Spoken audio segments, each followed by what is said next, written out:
श्रोताओं नमस्कार, बहुत बहुत स्वागत करते हैं आपका इस स्वास्थ्य वार्ता में। आज मैं हूं आपके साथ दीपक निषाद और हमारे साथ बातचीत करने के लिए बेहद खास मेहमान हमारे स्टूडियो में आज उपस्थित हैं। आप हैं डॉक्टर आदित्य रावत। आप त्वचा रोग विशेषज्ञ हैं, साथ ही साथ आप हेयर ट्रांसप्लांट सर्जन भी हैं। आपका हम बहुत बहुत स्वागत करते हैं। थैंक यू, धन्यवाद। श्रोताओं, आपको हम बता दें कि आज हम खासकर जिस विषय के ऊपर अपनी चर्चा को केंद्रित करना चाहते हैं, बदलते हुए मौसम में त्वचा संबंधी समस्याएं बहुत होती हैं। खासकर हम गर्मियों के मौसम में प्रवेश कर रहे हैं। तो सबसे पहले हम ये जानना चाहेंगे कि जब हम बात करते हैं त्वचा संबंधी समस्याओं की या रोगों की, तो आमतौर पर कौन सी वो त्वचा संबंधी समस्याएं हैं जो सबसे ज्यादा देखने को मिलती हैं? सबसे ज्यादा दाद या दरार, जो हम फंगल इन्फेक्शन बोलते हैं, वो ज्यादा देखा गया है।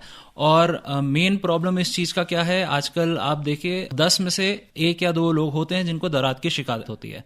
और क्योंकि उनको एक प्रॉपर स्किन स्पेशलिस्ट नहीं मिल पाता, तो एक हैबिट होती है कि सीधे ही दवाखाने से कुछ लेना, कोई क्रीम लेना, तो इनसे होती है प्रॉब्लम शुरू। और ये जो क्रीम्स रहती हैं, ज्यादातर आपने देखा होगा कॉम्बिनेशन क्रीम्स होती हैं। तो कॉम्बिनेशन क्रीम से क्या होता है, ज्यादा रिजल्ट मिलता है 2-3 दिन के लिए, इसीलिए इतनी पॉपुलर है। बट आखिर में ये साइड इफेक्ट ज्यादा देती हैं। उसकी वजह से दाद आपके और अच्छे से हर जगह फैलने लग जाते हैं। तब पेशेंट्स हमारे पास आते हैं उसकी कंप्लेंट लेके। तो सबसे ज्यादा जो हमने देखा है वो दाद, दरार या अपना फंगल इन्फेक्शन ही रहता है। उसके अलावा बहुत सारे दूसरी समस्याएं, जैसे स्किन से रिलेटेड आपका एक्जिमा का हो गया, बहुत पुरानी एलर्जीज हैं जो ठीक नहीं हो रही हैं, तो उसके भी हजारों कारण होते हैं। तो कारण जानना और एग्जैक्टली पता करना कि किस चीज से आपको एलर्जी है, वो भी जानना बहुत जरूरी है।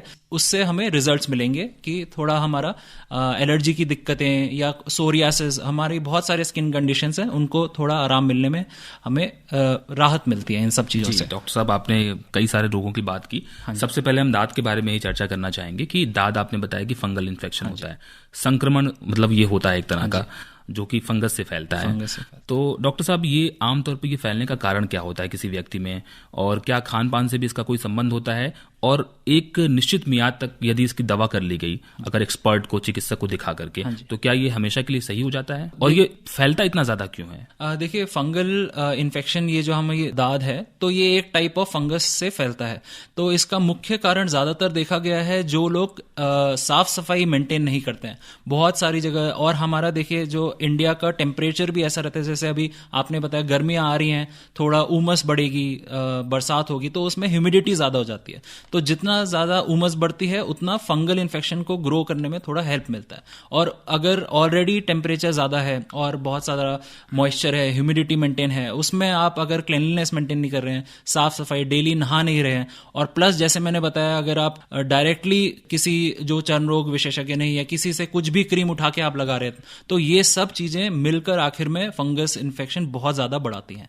तो यही एक मुख्य कारण रहते हैं। उसके अलावा जैसे अगर किसी को ऑलरेडी कुछ और कोई इन्फेक्शन है, जैसे डायबिटीज है या एड्स है, जिसमें इम्यूनिटी बहुत कम हो जाती है, डायबिटीज में भी इम्यूनिटी कम हो जाती है, तो जहां जहां इम्यूनिटी कम होगी, जहां भी हमारे त्वचा में इम्यूनिटी, मतलब जो आपका चर्म की अपनी क्षमता होती है बैक्टीरिया से लड़ने की, तो वो कम हो जाती है इन सब कंडीशन में।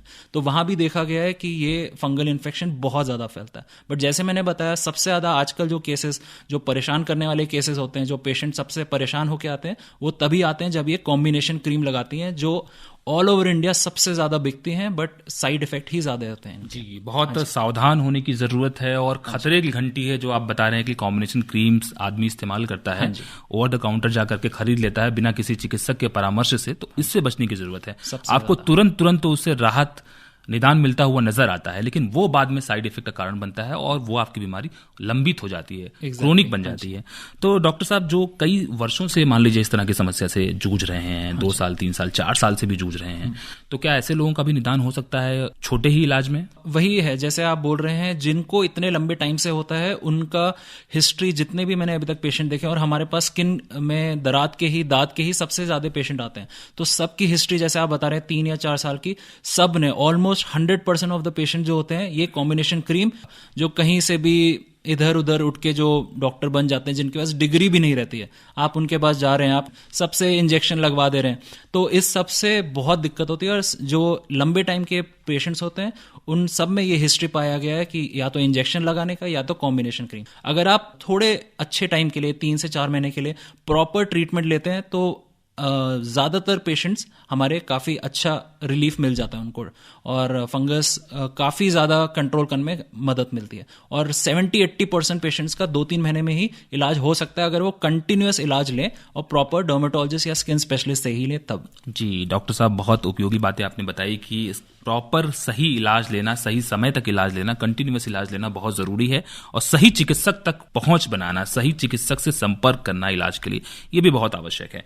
और खासकर हमारा मौसम जो होता है, आर्द्र मौसम होता है, ह्यूमिडिटी ज़्यादा होती है, तो ऐसे में जो है ये जो फंगस इन्फेक्शन होता है वो ज़्यादा फैलता है। इससे भी बचने की ज़रूरत है और साफ सफाई का बहुत ध्यान रखना ज़रूरी है, हाइजीन का ध्यान रखना बहुत ज़रूरी है। डॉक्टर साहब, एक दूसरे बीमारी की तरफ हम आना चाहेंगे। आपने एक्जिमा की बात की, तो एक्जिमा भी एक तरह के त्वचा संबंधी बीमारी का ही एक प्रकार है, तो एक्जिमा के बारे में आप क्या बताना चाहेंगे? एक्जिमा आपका क्या है, एक ये बॉडी का खुद का रिएक्शन होता है जब अगर हमारी त्वचा को कोई ना कोई ऐसा या तो कीटाणु या कोई ऐसा एलिमेंट या मिनरल या ऐसा कुछ भी बाहर की कोई ऐसी चीज जो हमारे स्किन को थोड़ा इरिटेट कर दे या फिर हमारी बॉडी को समझ में नहीं आए, तो उस समय हमें ये वाली चीजें ज्यादा होती हैं जिनको एक्जिमा या एक टाइप का एलर्जी ही होता है। तो बॉडी का खुद का रिस्पॉन्स होता है जब कुछ बाहर की चीज बॉडी को समझ नहीं आती, तो बॉडी उसको डिफेंड करने के लिए या अपने अंदर के ज्यादा जो इन्फ्लेमेटरी सेल्स होते हैं उसको ज्यादा बनाता है। तो जब ये इन्फ्लेमेटरी सेल्स ज्यादा होते हैं तो हमें एक्जिमा जैसी दिक्कतें आती है। एक्जिमा के हजारों कारण हो सकते हैं। आपको एक्जिमा सिर्फ जैसे हमारे पास जो एक्जिमा के केसेस आते हैं सीमेंट एलर्जीज के, जो हमारे किसान भाई हो गए, फर्टिलाइजर्स जो हमारे होते हैं जो खेत में लगते हैं, और किसी को साबुन से एलर्जी हो रही है, किसी को कपड़े से एलर्जी हो रही है, किसी को धूप से ही एलर्जी हो रही है। तो एलर्जी के बहुत सारे कारण हो सकते हैं, हजारों कारण। तो उनके बाद मतलब जैसे ये होते जा रहा है तो स्किन में ऐसी चीजें दिखना शुरू होती हैं। आप अपने चर्म को खुजलाएंगे, उसमें से थोड़ा पानी भी निकलेगा, तो ये एक्जिमा बताता है कि आपको एक्जिमा है। और ये इसका देखा जाए तो हम एक्जिमा को कंट्रोल कर सकते हैं। एक्जिमा का कोई ऐसे रामबाण इलाज नहीं है। अगर आपको उस चीज से एलर्जी है तो बाद में भी आपको एलर्जी होने के बहुत ज्यादा चांसेस हैं। तो ये है कि जब आपको स्टार्टिंग में एलर्जी हो, अगर आपका थोड़े टैबलेट से ही कंट्रोल हो जाए तो बेस्ट है। और अगर आपको पता हो कि आपको किस चीज से एलर्जी है तो बेस्ट रहता है, क्योंकि जैसे मैंने बताया ये बॉडी का खुद का रिस्पॉन्स है।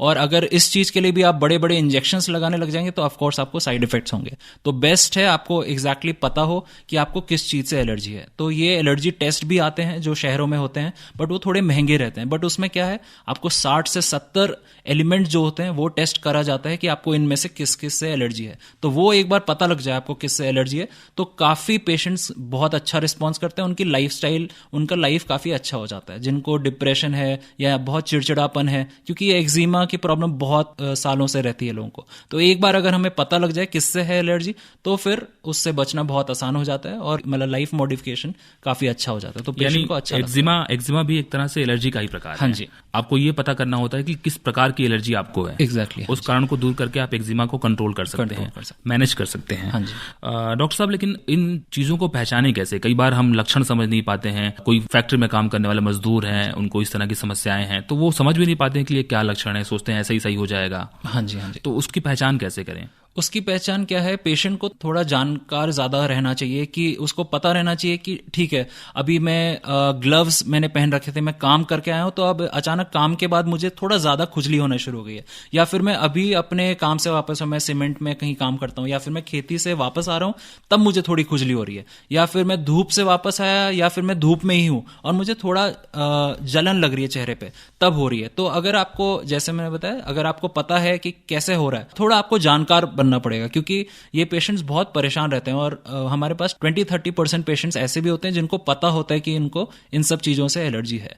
तो यही है कि आपको धीरे धीरे नोटिस करना होता है कि कैसे आपको कहाँ से एलर्जी आ रही है जी। तो एक बार पता लग जाए तो काफी बेटर रिजल्ट्स रहते हैं। मरीज को भी कई बार समझना होता है कि उसको समस्या किस चीज से हो रही है। एलर्जी की पहचान वो स्वयं भी कर सकता है। हाँ जी। डॉक्टर साहब, एक चीज के बारे में और हम डिस्कस करना चाहेंगे, चर्चा करना चाहेंगे, मुहासे के बारे में, क्योंकि आमतौर पे ये लगभग कभी ना कभी सबको हो जाता है। तो मुहासे का मुख्य कारण क्या होता है और क्या ये हमेशा के लिए सही भी हो जाता है? अगर इलाज किया जाए तो? हाँ जी, मुहासे का क्या है, जैसे आपका प्यूबर्टी क्रॉस होता है, आप 17-18 साल के हो गए, तो हमारे ग्लैंड फंक्शन थोड़ा सा ज़्यादा बढ़ जाता है।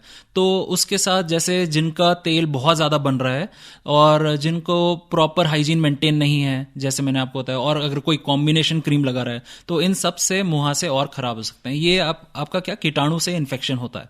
तो जो आपका तेल ज़्यादा बन रहा है, कीटाणु से इन्फेक्शन हो गया, तो मुहासे भी अलग अलग ग्रेड्स में आते हैं। कोई छोटे मुहासे होते हैं, किसी को आपने देखा होगा, किसी को बहुत बड़े बड़े चेहरे पे बिल्कुल बड़े बड़े दाग हो जाते हैं, और किसी को दाग छूटने के बाद जो आपका होता है स्कार फॉर्मेशन, जिसमें चेहरे में बड़े बड़े दाग दिखने लग जाते हैं, चेहरा थोड़ा सा बद्धा दिखने लग जाता है, क्योंकि उसमें इतने सारे गड्ढे आते हैं चेहरे पे।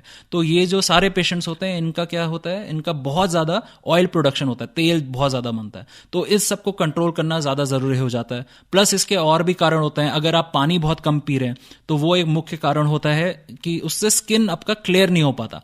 और फिर अगर आप फ्रूट्स नहीं खा रहे हैं, आप तेल ज़्यादा खा रहे हैं, स्पाइसी ज़्यादा खा रहे हैं, फिर अगर आपको कोई हार्मोनल प्रॉब्लम है, पीसीओडी, जैसे बहुत हमारे श्रोताओं ने सुना भी होगा, पीसीओडी करके काफ़ी कॉमन प्रॉब्लम है, पॉलीसिस्टिक ओवेरियन डिजीज या पॉलीसिस्टिक ओवेरियन सिंड्रोम, जो लड़कियों में पाया जाता है।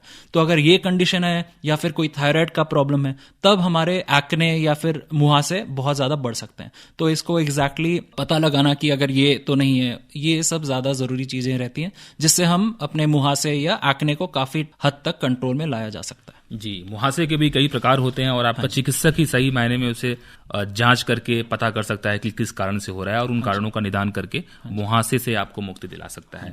और जो उपाय आपने बताए कि व्यक्ति कैसे खुद को एक बेहतर कंडीशन में रख करके मुहासे से मुक्ति पा सकता है, ये भी बहुत ज़रूरी है जानना।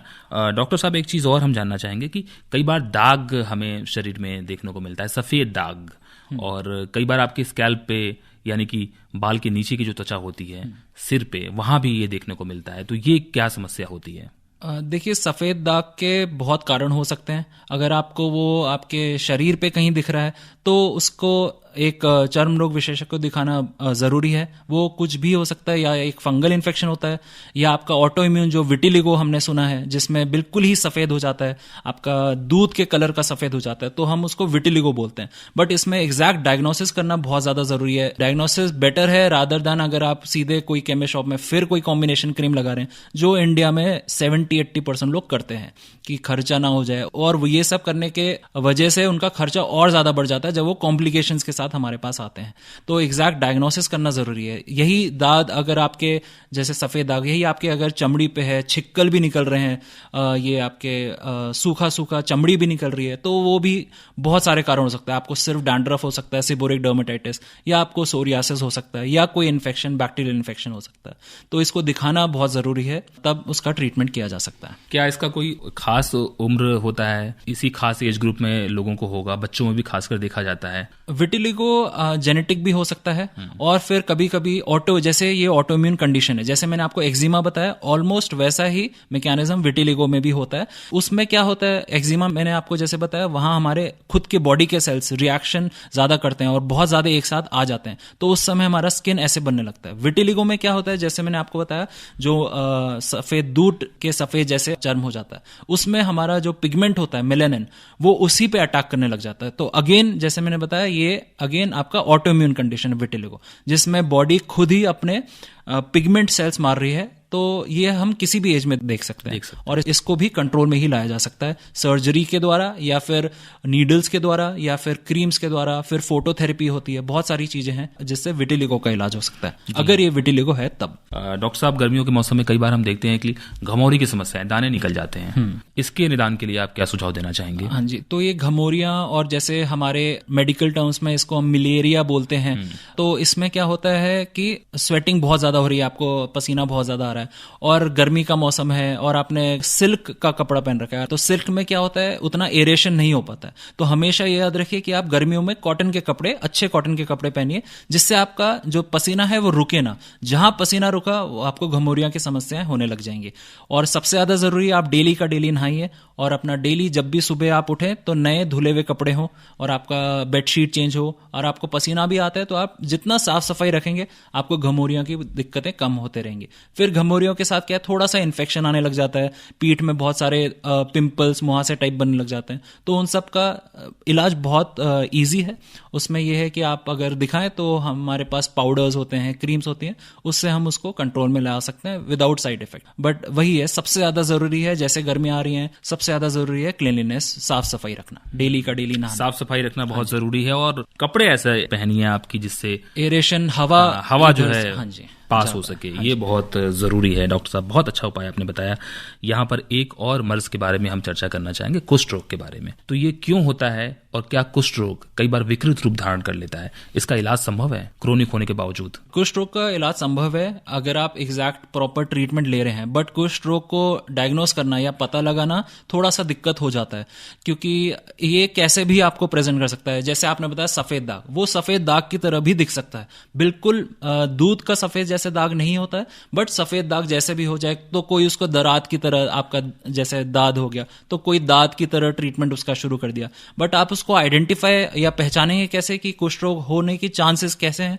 अगर आपको कोई सफेद छोटा सा एक दाग दिख रहा है अपने स्किन पे कहीं भी, और वहां आपको लग रहा है कि थोड़ा आपको उसमें सेंसेशन कम है, आपको फील कम हो रहा है, वहां पसीना कम आ रहा है, ऐसे दाग आपको इधर उधर दिख रहे हैं, या बहुत ज्यादा ऐसे दिख रहे हैं आपको, या कोई आपकी पुरानी चोट है जो बिल्कुल ठीक नहीं हो रही है, या आपको सिर्फ पैर के तलवों पे और हाथ के उसमें सेंसेशन कम लग रहा है कि जैसे आपको छू रहे हैं तो आपको कम पता लग रहा है कि आप छू रहे हैं, या मसल में थोड़ा वीकनेस है बहुत लंबे टाइम से, मसल वीकनेस, आपको जैसे पावर आपकी कम लग रही है, हाथ की पावर या कुछ, उसके साथ आपके चर्म पे ऐसे ऐसे कुछ दाग हैं जो बहुत टाइम से आपने इलाज कराया, आप स्किन स्पेशलिस्ट के पास भी कहीं जा रखे हैं, या आपने कहीं बहुत जगह दिखा दिया पर वो ठीक ही नहीं हो रहा, तो इस समय हम सोच सकते हैं कि लेप्रेसी के चांसेस हैं 5 to 10%। इसलिए फिर आप स्किन स्पेशलिस्ट को दिखाएं जिससे एग्जैक्ट पता लग पाए कि ये कुष्ठ रोग तो नहीं है, क्योंकि इसको कंट्रोल में लाना बहुत ज्यादा जरूरी है। और ज्यादातर कुष्ठ रोग वहां पाया गया है जहां थोड़ा भीड़ ज्यादा हो, जहां थोड़ी गंदगी ज्यादा हो, जहां लोगों के पास थोड़ी पेइंग कैपेसिटी कम है और साफ सफाई का उतना ध्यान नहीं रख पाए, तो वहां बहुत ज्यादा फैलता है ये सब। कुष्ठ रोग यदि मान लीजिए डिटेक्ट हो गया, पकड़ में आ गया, आप चिकित्सक के संपर्क में हैं, तो इसका इलाज कितना लंबा चलता है कुष्ठ रोग का? कुष्ठ रोग का इलाज आपका, हम कुष्ठ रोग को माइक्रोस्कोपी में स्लिट स्किन स्मेयर होता है, उससे हम डायग्नोस कर सकते हैं। एक बार आपका डायग्नोस हो गया तो हम उसको कैटेगराइज करते हैं कि ये पॉसीबैसिलरी है या मल्टीबैसिलरी है। तो पॉसीबैसिलरी मतलब कीटाणु थोड़े कम है और आपकी इम्यूनिटी अच्छी है, इसलिए वो कीटाणु उतना फैला नहीं है, तो उसका ट्रीटमेंट थोड़ा कम टाइम के लिए चल सकता है, 6 से 9 महीना चल सकता है। बट अगर मल्टीबैसिलरी मतलब आपकी इम्यूनिटी बहुत कम है, आपकी सहन शक्ति कम है और वो जो कीटाणु है वो हर जगह फैल चुका है, तो ट्रीटमेंट थोड़ा सा लंबा चलता है। तो इसमें हमें बीच बीच में फिर टेस्ट करने पड़ते हैं कि कोई रिएक्शन तो नहीं हो गया, दवाई काम कर रही है या नहीं, बट इसका इलाज संभव है। बट वही है, जानकारी सबसे ज्यादा जरूरी है। आपके आसपास के कोई कांटेक्ट, आपके पड़ोसी या ऐसे में कोई हैं जिनको ऐसे ही अलग से कुछ दाग हैं जो अभी तक इलाज नहीं हो पाया, और आपके एरिया ऐसा है जहां कुष्ठ रोग की संभावना है या कुष्ठ रोग का कोई पेशेंट पहले भी डायग्नोस हो चुका है, तब इसमें सावधानी देनी बहुत जरूरी है। बट इलाज संभव है। और मेन चीज है आपकी इम्यूनिटी बहुत कम है, आप ज्यादा बीमार रहते हैं और आसपास आपके बिल्कुल ही घर वालों को भी लेप्रेसी है, तो ऐसे फैलने के चांसेस थोड़े रहते हैं। बट ये है कि आपकी इम्यूनिटी खराब है तो चांसेस ज्यादा हो जाते हैं। जी, जागरूक बनना बहुत जरूरी है और आप लक्षण को पहचानिए। आप पहचानिए कि ये कुष्ठ रोग हो सकता है। आपने कुछ उपाय बताए कि सेंसेशन आपको महसूस नहीं हो रहा है, या जलन महसूस नहीं हो रहा है, पसीना कम आ रहा है, या चुभने का जो सेंसेशन है, जलने का सेंसेशन है, वो आपको एहसास नहीं हो रहा है, दर्द का एहसास आपको नहीं हो रहा है, तो आप समझ मसल का पावर थोड़ा कम है, मसल की पावर आपकी कम है, मांसपेशियों में ताकत कम है, तो आप समझ सकते हैं कि कहीं यह असामान्य है और ये कुष्ठ रोग भी हो सकता है। और बिल्कुल इसका निदान है, डरने की, घबराने की जरूरत नहीं है। आप बेहतर चिकित्सक से संपर्क कीजिए और निदान पाइए, स्वस्थ हो जाइए। डॉक्टर साहब, यहाँ पर एक चर्चा हम और करना चाहेंगे एलर्जी के ऊपर। बात हालांकि हमने इसके ऊपर काफी की, लेकिन एलर्जी कई चीजों की एलर्जी होती है। कई बार लोगों को खाने के बाद भी एलर्जी महसूस होती है, कई बार लोगों को बिस्तर पे सोने के बाद भी एलर्जी महसूस होती है, रैशेस निकल आते हैं, दाने निकल आते हैं। तो ये एलर्जी की पहचान करना और फिर इसका इलाज करना, ये कितना संभव है? हाँ जी, देखिए जैसे आपने बताया तभी मेरे उसमें ध्यान गया, आपने बोला रात को खुजली अगर ज्यादा हो रही है ना, तो ऐसे में क्या है, जैसे आप रैंडमली किसी को दिखा रहे हैं तो वो बोलेगा एलर्जी है, हो सकता है वो एलर्जी ना हो, तो एग्जैक्ट डायग्नोसिस करना बहुत जरूरी है। अब रात को अगर खुजली हो रही है, फैमिली में सबको खुजली है, रात को खुजली बहुत ज्यादा है, आपके गुप्त अंग के आसपास ज्यादा है, आपके हाथों की उंगलियों के बीच में ज्यादा है, तो ये आपका एलर्जी कम स्केबीज इन्फेक्शन ज्यादा है, जो हमें छोटे छोटे कीटाणुओं से हो सकता है। तो वही है, बोलने को एलर्जी है, एलर्जी मतलब स्किन में कोई भी खुजली, बट ये नहीं है कि एलर्जी में फिर आपने इंजेक्शन लगा दिया या कोई कॉम्बिनेशन क्रीम दे दी। तो ये सब से बचना है। तो डायग्नोसिस एक बार हो जाए तो बहुत आसान है, बट वही है, कोई लाल दाना है तो उसके कारण 100 हो सकते हैं, तो जरूरी नहीं कि वो एलर्जी ही हो। और जैसे मैंने आपको बताया 1000 कारण है, और एक कारण होता है ऑटो इम्यून, बट कभी कभी इडियोपैथिक अर्टिकेरिया जिसको बोलते हैं, कि इसका पता लगाना कि किस वजह से एलर्जी है ये बहुत मुश्किल हो जाता है। कभी कभी पेशेंट को होता है, इनहेरेंट होता है जेनेटिक में कि उनको खुजली हो, तो उसके लिए हम AST ट्रीटमेंट भी देते हैं। बहुत सही बताया आपने डॉक्टर साहब, एलर्जी के बहुत सारे कारण होते हैं और जांच की जा सकती है और कारण का पता किया जा सकता है। डॉक्टर साहब, बहुत सारी समस्याएं हैं जो त्वचा संबंधी है जिसकी चर्चा करना बहुत जरूरी है। एक आम समस्या और भी है गंजापन की। कई बार लोग जो है इन्फीरियरिटी कॉम्प्लेक्स के शिकार होते हैं जी। सही उम्र से पहले ही उनके बाल गिरने लगते हैं, बहुत यंग एज में ही। तो क्या गंजापन की समस्या को हम दूर कर सकते हैं, या गंजापन हो गया है तो इसका दूसरा विकल्प क्या है? हाँ जी, देखिए ये second third most common problem बोल सकते हैं आजकल, स्पेशली सिटीज़ में बहुत पाया गया है। और ज़्यादातर जैसे 2 टायर सिटीज़ में या मेजर मेट्रो सिटीज़ में लोगों को थोड़ा सा इन्फीरियरिटी कॉम्प्लेक्स आने लग जाता है जब उनके बाल गिरते हैं। जेनेटिक कॉज हमेशा आप लगा लिए 90% जेनेटिक कॉज ही रहता है बाल गिरने का, एक्सेसिव बाल गिरने का। एक्सेसिव, अगर आप 20-22 साल के हैं, 25 साल के हैं, बाल ज़्यादा ही गिर रहे हैं, काफ़ी गंजापन दिख रहा है, तो ये जेनेटिक कॉज ज़्यादा पाया गया है। बट इसका मतलब ये नहीं कि सिर्फ जेनेटिक है, इसके बहुत कारण हो सकते हैं। विटामिन B12 की कमी, विटामिन D की कमी, फेरेटिन की कमी, इन सब से भी पाया गया है। थायराइड से रिलेटेड रहता है, आपके हार्मोन से रिलेटेड भी रहता है। फिर अगर आपको फंगल इन्फेक्शन है, जैसे आपको सिबोरिक डर्मेटाइटिस जो बोलते हैं, बहुत ज्यादा इन्फेक्शन आपके स्कैल्प पे है, उससे भी हो सकता है। फिर गुप्त रोग, सिफिलिस कंडीशन हो गई, उससे भी बाल गिर सकते हैं। बाल गिरने के भी 100 कारण होते हैं, बट हम सबसे कॉमन चीजें ढूंढते हैं। जैसे कोई पेशेंट पतला सा है, उसका विटामिन ही कमी हो सकती है, ये बहुत ज्यादा चांस है उसको, है ना। तो एग्जैक्ट डायग्नोसिस करना बहुत जरूरी है कि किस कारण से। एक बार कारण पता लग गया तो उसको कंट्रोल करना थोड़ा आसान हो जाता है। डॉक्टर साहब, हेयर ट्रांसप्लांट सर्जन भी हैं। हाँ जी। तो आपसे हम जानना चाहेंगे कि हेयर ट्रांसप्लांट क्या है और कितने समय तक ये आपको आपके ओरिजिनल या नेचुरल बाल होने का एहसास कराता है, और इसमें खर्चा कितना आता है, कितना अफोर्डेबल होता है ये? ठीक है, देखिए हेयर ट्रांसप्लांट आजकल बहुत ज़्यादा वायरल हो रहा है। All over India hair transplant काफ़ी फेमस हो रहा है। मेट्रो सिटीज़ में तो है ही, and then 2 tier 2nd tier cities में भी काफ़ी ज़्यादा फेमस हो रहा है। ऑफ कोर्स अब जिसके कभी बाल आगे की तरफ बिल्कुल जा चुके हैं, 40 साल का भी, हमारे पास पेशेंट ऐसे भी आते हैं जो 60 साल के होते हैं और उनको भी गंजेपन से थोड़ा दिक्कत है। उस केसेस में हम लोग हेयर ट्रांसप्लांट करते हैं। जब हमें पता है कि वहाँ बाल फिर नहीं आएंगे, पूरा गंजापन हो चुका है, पूरा चिकना हो चुका है उस एरिया में, फॉलिकल्स बचे ही नहीं है, तब आता है हेयर ट्रांसप्लांट टेक्निक। तो इसमें हम पेशेंट के ही पीछे के जो बाल होते हैं, अपने जो खोपड़ी के पीछे के बाल होते हैं, वहां के बाल निकाल के फ्रंट में लगाया जाता है। तो इसमें यह जरूरी है कि आप किसी एक्सपर्ट के पास ही जाइए, क्योंकि हमारे पास ऐसे भी बहुत पेशेंट आते हैं। जैसे मैंने लुधियाना में भी काम किया, तो हमारे पास टेढ़े मेढ़े हेयर ट्रांसप्लांट जो इधर उधर से बहुत सस्ते में किए जाते हैं, 10-15 हज़ार में आपके हेयर ट्रांसप्लांट करा दिया। वहीं एक्सपर्ट डॉक्टर दिल्ली में या कहीं भी तो काफ़ी अच्छा अमाउंट लेते हैं, बट ये है कि वो आपको उतने ही बेहतर रिजल्ट देते हैं। अब कॉम्प्लिकेटेड हेयर ट्रांसप्लांट सर्जरीज की कोई डेथ आपने सुना होगा, 1-2 केसेस हेयर ट्रांसप्लांट की वजह से डेथ भी हो चुके हैं। अब डेथ हो रहा है तो ये तो बहुत ही सैड सिचुएशन है कि आप गए हेयर ट्रांसप्लांट कराने और पेशेंट का डेथ हो गया। ये तभी होगा अगर आप किसी रैंडम किसी भी क्लिनिक में जा रहे हैं जहां आपको पता भी नहीं आ कि आपका हेयर ट्रांसप्लांट कर कौन रहा है।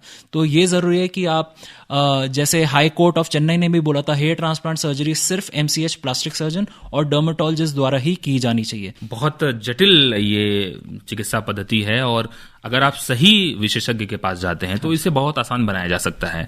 डॉक्टर साहब, हम बस अपने कार्यक्रम के अंत की तरफ हैं और छोटे छोटे कुछ बिंदुओं के ऊपर और बहुत ही शॉर्ट में, संक्षेप में आपसे चर्चा करना चाहेंगे। मिलाज्मा की एक बात आती है, चेहरे पे झाइयां जो है हो जाती है, अचानक से दिखने लगता है, इसका इलाज क्या है? सबसे ज्यादा अगर आपको छाइयां हैं प्रेगनेंसी के वक्त, जैसे जब ईस्ट्रोजन बहुत ज्यादा बढ़ने लग जाता है, तो ईस्ट्रोजन की वजह से भी मेलेनिन जो आपका पिगमेंट है, जो थोड़ा कालापन लाता है, वो ज्यादा बढ़ जाता है।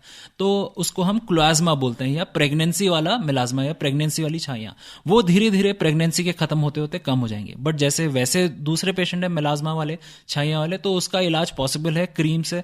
अब वही है, मिलाज्मा के लिए भी जैसे मैंने आपको बोला दरात के लिए, मिलाज्मा के लिए भी टेढ़ी मेढ़ी क्रीम आपको मिल जाएंगी जो आप सीधे दवाखाने से ले लेते हैं। तो उससे क्या होता है, मिलाज्मा तो ठीक नहीं होता, या 1 हफ्ते के लिए ठीक भी हो गया, फिर वो और कालापन करता है, लाल हो जाता है, काला पड़ जाता है चेहरा।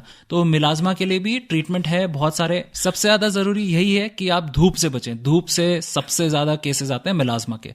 तो अगर आप अच्छा सनस्क्रीन लगा रहे हैं तो वो ही काफी है कि आपको जो छाइयां हैं वो और ज्यादा कालापन ना है। तो सबसे ज्यादा जरूरी आपका सनस्क्रीन ही रहेगा। सनबर्न से भी आप बचे रहेंगे। एग्जैक्टली, टैनिंग हो गया, कालापन हो गया, सनस्क्रीन बहुत जरूरी है। डॉक्टर साहब, बस चर्चा के आखिरी में स्वास्थ्य संबंधी ये जो बड़ी समस्या है, खासकर स्किन की, त्वचा की, ये लोगों को ना हो, एक सेहतमंद चेहरा उनको मिले। हाँ जी। एकदम चमकता हुआ नूर से युक्त चेहरा उनको मिले। हाँ जी।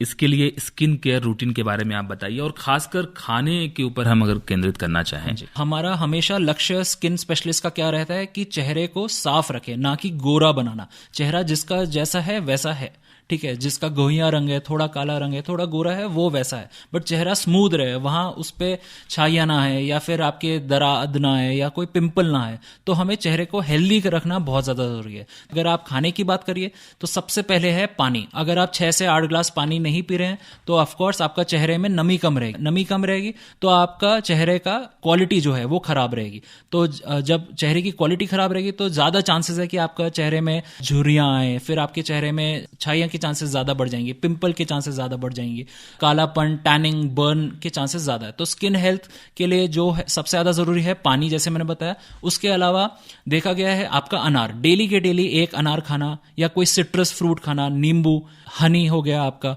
और जितने भी जो पानी पदार्थ वाले जो फल आते हैं, जैसे आपका वाटरमेलन हो गया, हाँ, आपका अनार हो गया, फिर पपाया हो गया, ये सब का सेवन ज्यादा जरूरी है। और क्या हमें अवॉइड करना है वो है आपके जैसे तला हुआ खाना कम खाइए, अल्कोहल कम कीजिए, मसालेदार कम कीजिए, और ये सब डाइट है। और प्रोटीन डाइट हाई रखिए। डॉक्टर साहब, बहुत शुक्रिया अदा करना चाहेंगे, आपने बहुत सारे उपाय बताए जिससे हम अपने को और अपने त्वचा को स्वस्थ रख सकते हैं, एकदम दमकता चमकता हुआ बना सकते हैं। कल ही यानी वर्ल्ड स्किन हेल्थ डे हमने 6 अप्रैल को मनाया। तो 6 अप्रैल और 7 अप्रैल के ऊपर हमने पूरे स्वास्थ्य और त्वचा के ऊपर बातचीत कर ली। बहुत बहुत शुक्रिया अदा करना चाहते हैं डॉक्टर आदित्य रावत, त्वचा रोग विशेषज्ञ और हेयर ट्रांसप्लांट सर्जन। आपने वक्त निकाला और हमारे श्रोताओं को इतनी सारी उपयोगी बातें त्वचा के बारे में बताई। बहुत बहुत शुक्रिया आपका। थैंक यू, धन्यवाद।